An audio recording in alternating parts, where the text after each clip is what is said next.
ఎవరు డ్యూటీకి వాళ్ళు వెళ్తున్నారు, ఎవరు పని వాళ్ళు చేసుకుంటున్నారు, మంచిది. కానీ సమయం పోనీక కుటుంబ ప్రార్థన కలిగి ఉన్నావా, వ్యక్తిగత ప్రార్థన కలిగి ఉన్నావా, ఆత్మీయ జీవితం కలిగి, పరిశుద్ధత కలిగి విశ్వాసంగా జీవిస్తున్నావా లేదనేది, లేదా అవునా కాదనేది నా ప్రశ్న.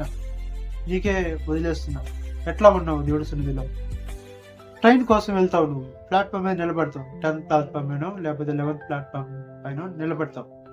ట్రైను 10 గంటలకైతే 9:30 కల్లా ప్లాట్ఫామ్ మీద ఉండి వచ్చిన అప్పుడు టక్కునెక్కి లోపలికి వెళ్ళి కూర్చొని అమ్మయ్య ట్రైన్ వచ్చింది, ప్రశాంతంగా ఇంటికి వెళ్ళొచ్చు అనుకొని నువ్వు చేరవలసిన గమ్యానికి వెళ్తావు.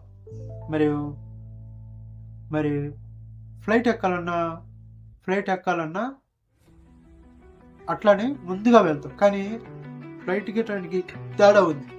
ఫ్లైట్ 6 గంటలకు అయితే నువ్వు 3 గంటలకల్లా నువ్వు ఎయిర్పోర్ట్లో ఉండాలి. అన్ని చెకప్లు ఉంటాయి, అన్ని చెకింగ్ ఉంటాయి, అన్ని చూసుకొని వాళ్ళు లోపలికి అలో చేస్తారు. కనుక ఒక ఫ్లైట్ విషయంలోనే మరి అంత టైం ఇచ్చిస్తే దేవుడి యొక్క రాకడనే అనేది ఒకటి ఉంది. కనుక ఆ రాకడ సమయంలో నువ్వు సరి అయిన ప్లాట్ఫామ్ మీద, దేవుని యొక్క ప్లాట్ఫామ్ మీద నువ్వు నిలబడిపోతే, నువ్వు విడవబడితే నీ పరిస్థితి ఏంటి? కనుక ఒకసారి గుర్తుంచుకో ప్రియా సహోదరుడు, సహోదరి. కనుక సమయం లేదు, యుద్ధాలు జరుగుతున్నాయి, భూకంపాలు వస్తున్నాయి, కరువులు